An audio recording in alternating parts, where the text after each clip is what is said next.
This is from the Poetry Foundation, and it's The Raven by Edgar Allan Poe. Once upon a midnight dreary while I pondered and weak and weary over many a quaint and curious volume of forgotten lore, while I nodded, nearly napping, suddenly there came a tapping as of someone gently rapping at my chamber door. "Pah! 'Tis some visitor," I muttered, tapping at my chamber door. "'Tis only this, nothing more." Distinctly I remember. It was in the bleak December, and each separate dying ember wrought its ghost upon the floor. Eagerly I wished the morrow. Vainly I had sought to borrow from my books surcease of sorrow. Sorrow for the lost Lenore, for the rare maiden whom the angels named Lenore. Nameless here forevermore. And the silken, sad, uncertain rustling of each purple curtain thrilled me, filled me with fantastic terrors I never felt before, so that now, to still the beating of my heart, I stood repeating, "'Tis some visitor entreating entrance at my chamber door, some late visitor entreating entrance at my chamber door. It is this and nothing more."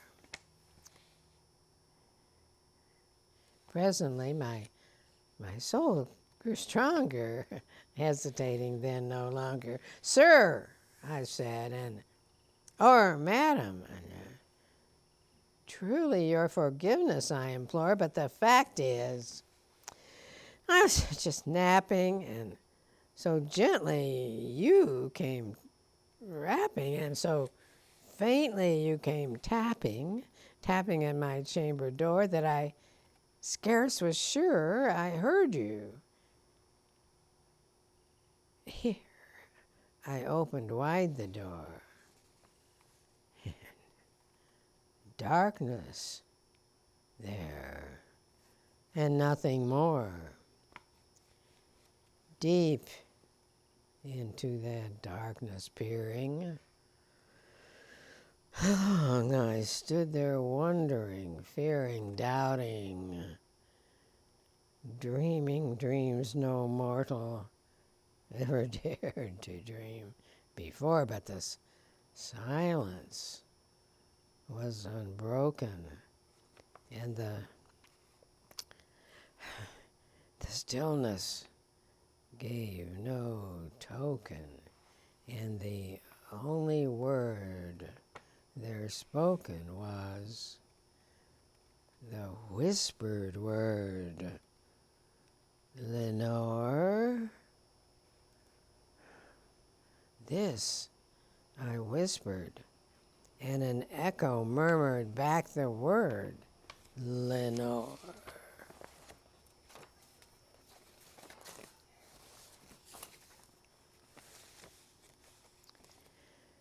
Merely this, and nothing more.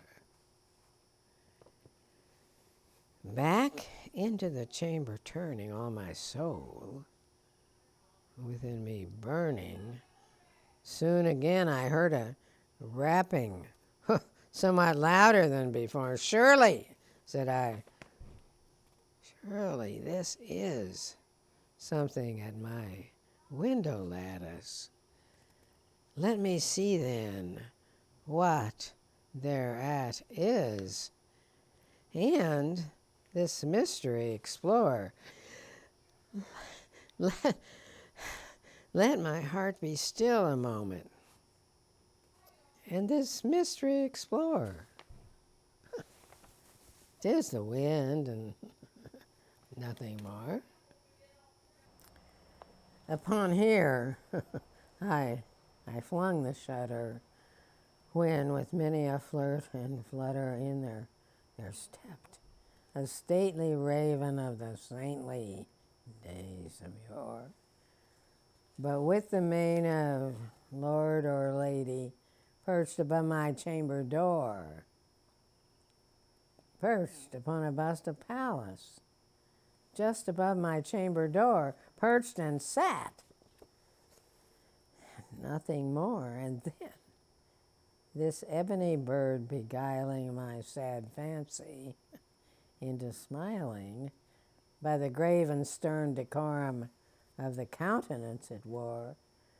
Though thy crest be shorn and shaven, thou, I said, art sure no craven, ghastly, grim and ancient raven, wandering from the nightly shore. Tell me what thy lordly name is on the night's Plutonian shore.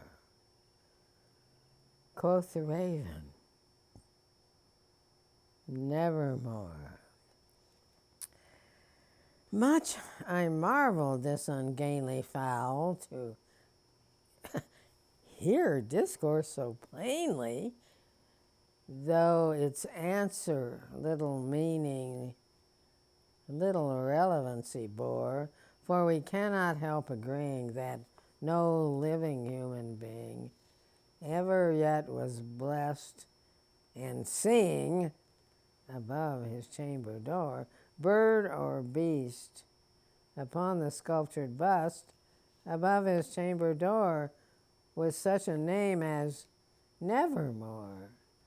But the raven, sitting lonely on the placid bust, spoke only that one word, as if his soul in that one word he did outpour. Nothing farther then he uttered, not a feather then he fluttered, till I scarcely more than muttered, other friends have flown before. Well, on the morrow he will leave me, as my hopes have flown before. And then the bird said, nevermore. Startled at the stillness broken by reply so aptly spoken, doubtless, said I, what it utters is its only stock and store, caught from some unhappy master whom unmerciful disaster followed fast and followed faster, till his songs one burden bore, till the dirges of his hope that melancholy burden bore. Of nevermore. But the raven, still beguiling all my fancy into smiling, straight I wheeled a cushioned seat in front of bird and bust and door, and then upon the velvet sinking, I betook myself to linking fancy under fancy, thinking, what this ominous bird of yore, what this grim, ungainly, ghastly, gaunt, and ominous bird of yore meant in croaking nevermore.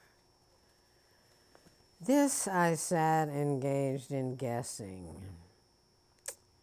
but no syllable expressing to the fowl, whose fiery eyes now burned into my bosom's core, This and more I sat divining, with my head at ease, reclining on the cushion's velvet lining that the lamplight gloated o'er, but whose velvet violet lining with the lamplight gloating o'er, she shall press,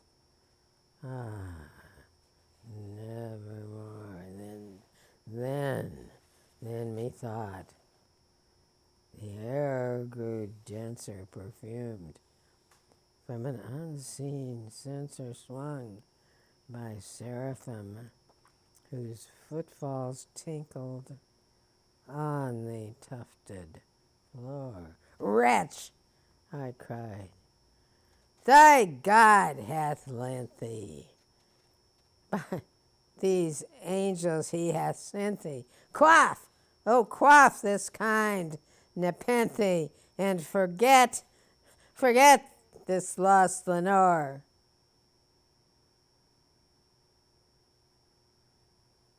Quoth the raven, nevermore. Prophet, said I, thing of evil, prophet still, if bird or devil, whether tempter sent or whether tempest tossed thee, here ashore, desolate yet all undaunted, on this desert island enchanted, on this home by horror haunted. Tell me truly, I implore, is there balm in Gilead? Oh, tell me, I implore, quoth the raven, nevermore. Prophet, said I, thing of evil, prophet still, if bird or devil, by that heaven that bends above us, by that God we both adore, tell this soul with sorrow laden, within the distance aiden, it shall clasp a sainted maiden whom the angel named Lenore, clasp a rare and radiant maiden whom the angels named Lenore. Quoth the raven, nevermore. Be that word our sign of parting, bird or fiend. I shrieked, upstarting, get thee back into the tempest, and the night's Plutonian shore. Leave no black plume as a token of that lie thy soul hath spoken. Leave my loneliness unbroken, and quit the bust above my door. Take thy beak from out my heart, and take thy form from off my door. Quoth the raven, nevermore. And the raven, never flitting, still is sitting on the pallid bust of Pallas, just above my chamber door, and his eyes have all the seeming of a demon's that is dreaming, and the lamplight o'er him streaming throws his shadow on the floor. And my soul from out that shadow that lies floating on the floor